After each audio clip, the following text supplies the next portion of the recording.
Sebelum kita mulai kegiatan kita, alangkah baiknya kita berdoa ya. Ibu meminta salah satu kesediaan dari adik-adik untuk memimpin kita dalam doa. Saya Ibu.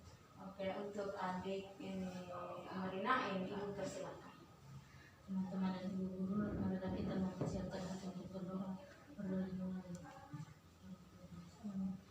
Ya Tuhan, kami bersyukur atas wujudkan kalian atas berkat dan rahmat-Mu, sehingga kami dapat berkumpul di tempat ini untuk melakukan kegiatan hari ini. Semoga kegiatan hari ini bisa berguna bagi kami semua. Namun kami puji dan sama-sama.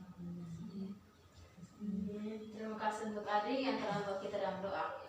Apakah adik-adik tahu nih kayak apa tujuan kita untuk tujuan kita berada di kelas ini untuk apa?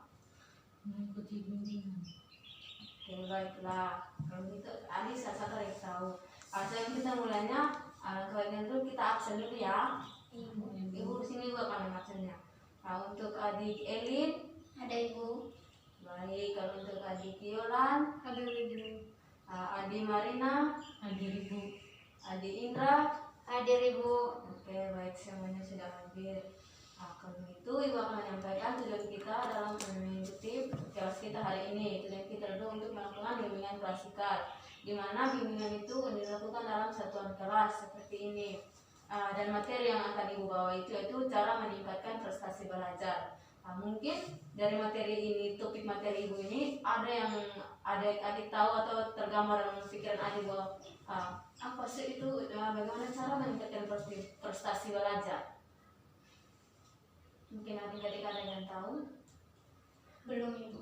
Oke, belum ya. Kalau gitu, oh iya, sebelum kita ini memulainya, Ibu ada satu game, yaitu namanya itu game Segajah dan Semut.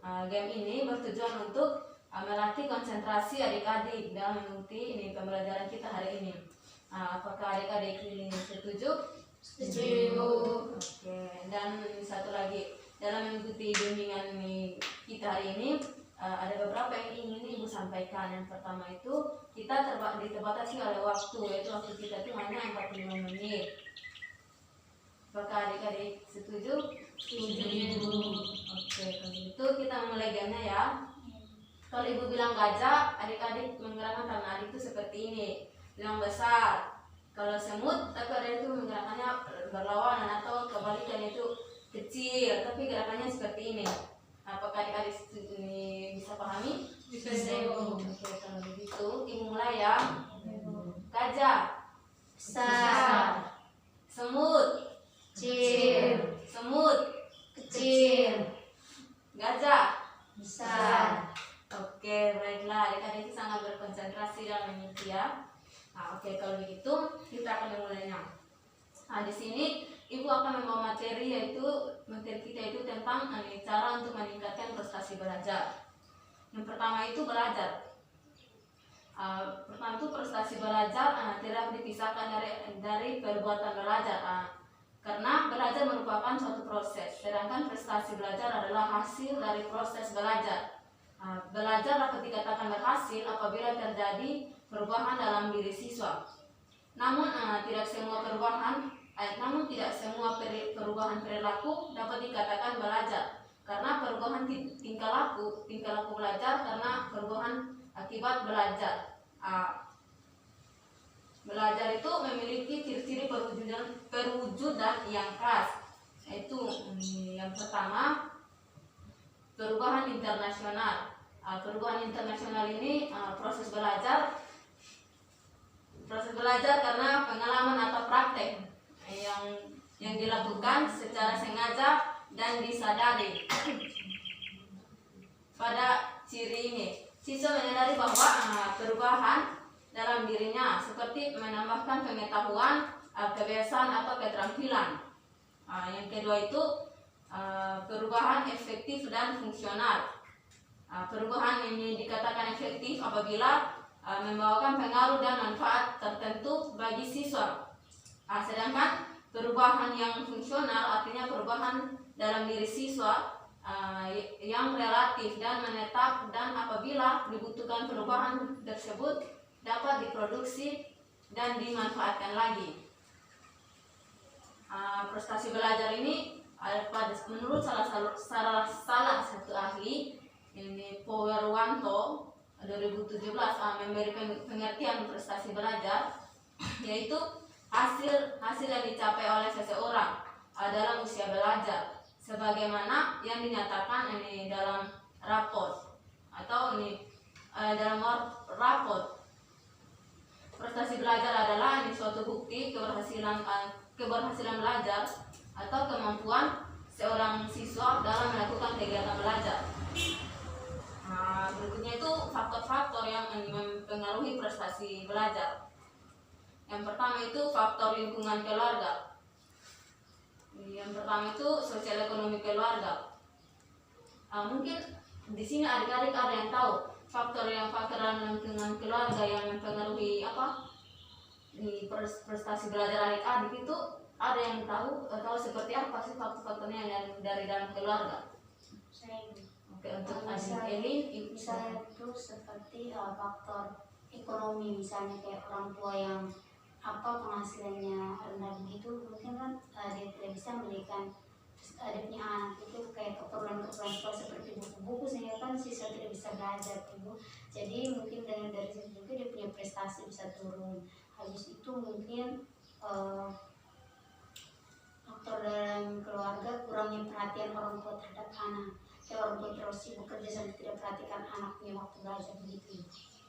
Oke, baik sekali jawaban dari Adi Elin. Kita bikin upload dulu aja. Terima kasih karena sudah membantu Ibu untuk menjawabnya. Jawaban dari Elin itu betul sekali. Yang pertama tuh ini faktor sosial ekonomi keluarga. Dengan sosial ekonomi yang memadai, seseorang lebih berkesempatan mendapatkan fasilitas belajar yang lebih baik.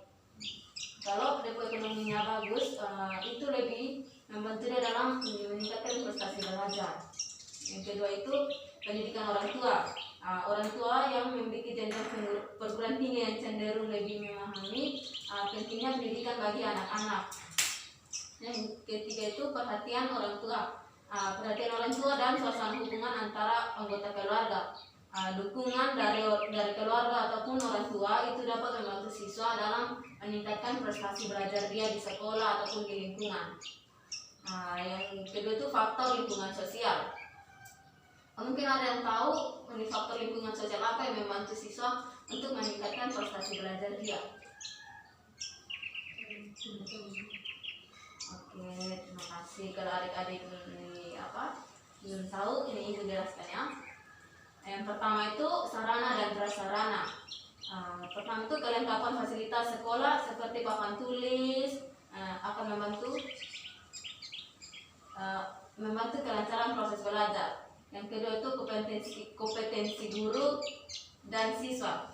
Guru dan siswa sangat penting dalam meraih prestasi. Bila seorang siswa merasa kebutuhannya untuk berprestasi dengan baik di sekolah terpenuhi, misalnya dengan tersedianya fasilitas dan tenaga pendidik yang berkualitas atau memadai. Yang ketiga itu kurikulum dan metode mengajar. Hal ini meliputi bagaimana cara memberikan materi kepada siswa. Metode pembelajaran juga yang insentif sangat diperlukan untuk menumbuhkan minat siswa dalam pembelajaran. Yang berikutnya, yaitu faktor lingkungan masyarakat. Yang pertama itu sosial budaya. Pandangan masyarakat tentang pendidikan akan mempengaruhi kesungguhan pendidikan peserta didik. Masyarakat yang masih memandang rendah pendidikan akan enggan mengirimkan anaknya ke sekolah, cenderung memandang rendah pengajar atau guru. Yang kedua itu partisipasi terhadap pendidikan.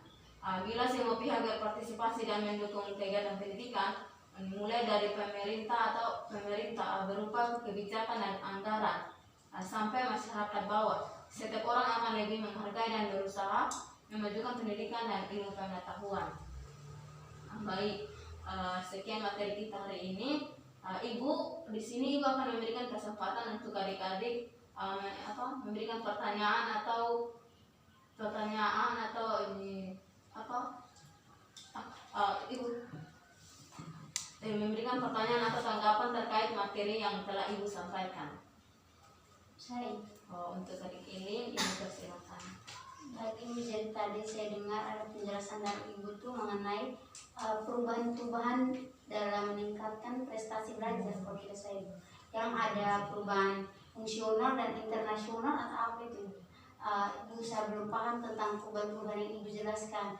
Mungkin Ibu lebih merincikan lagi kayak perubahan itu tuh contohnya itu seperti apa Ibu? Oke.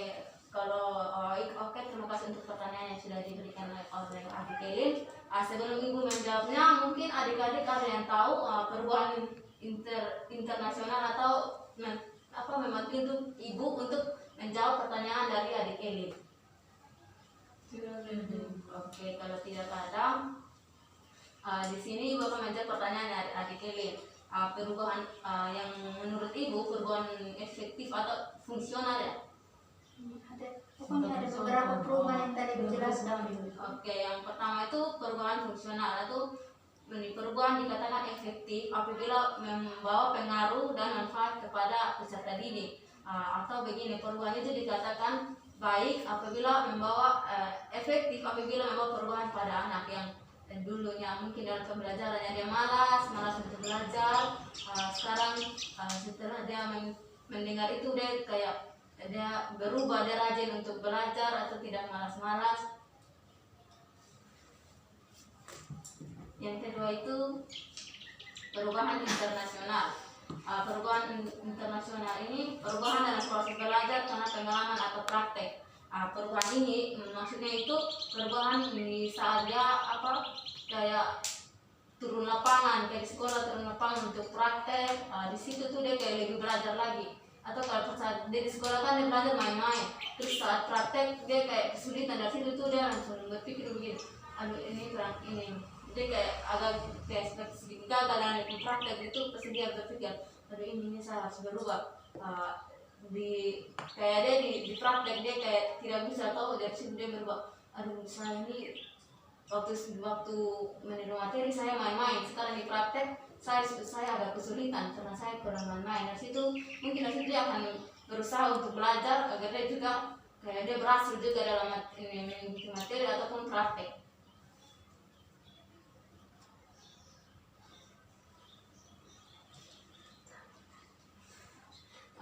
Mungkin itu saja jawaban dari Ibu. Apakah adik ini bisa pahami?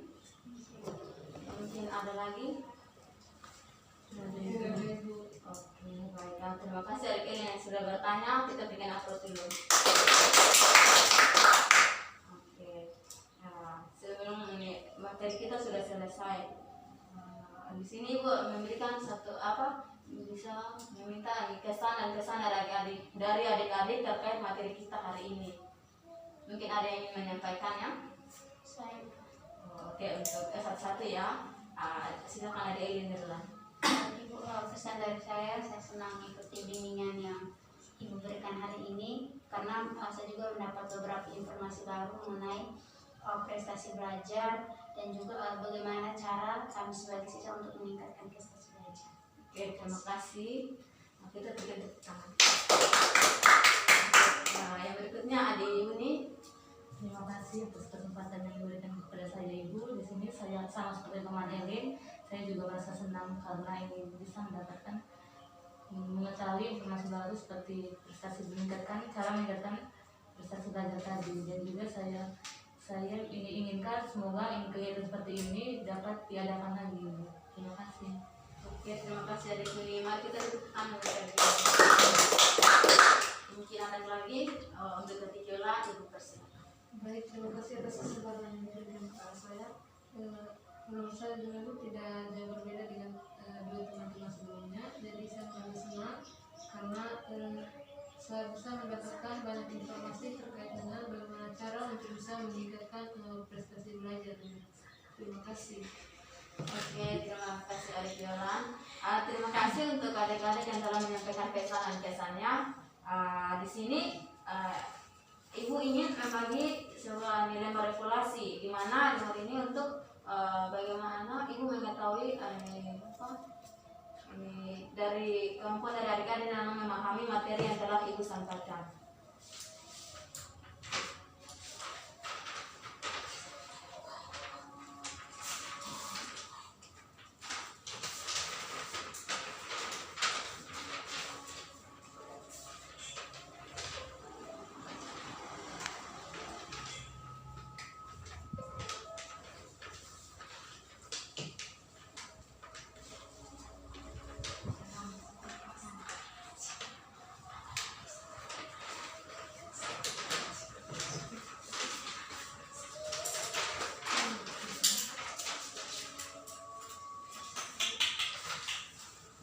baik, terima kasih karena Adet telah mengisinya.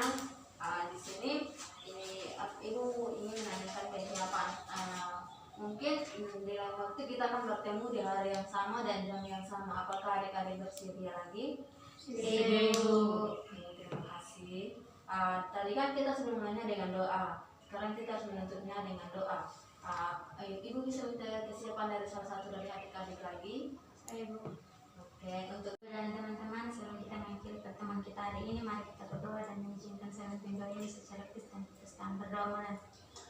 Terima kasih Tuhan karena Tuhan sudah menjaga kami dari awal pertengahan kita mengakhiri ini dengan baik. Terima kasih Tuhan, haleluya, amin. terima kasih untuk adik Indra yang telah membantu kita dalam doa. Kalau begitu kita silakan kembali ini kita bubar ya. Terima kasih untuk hari ini. Selamat siang semua. Terima kasih.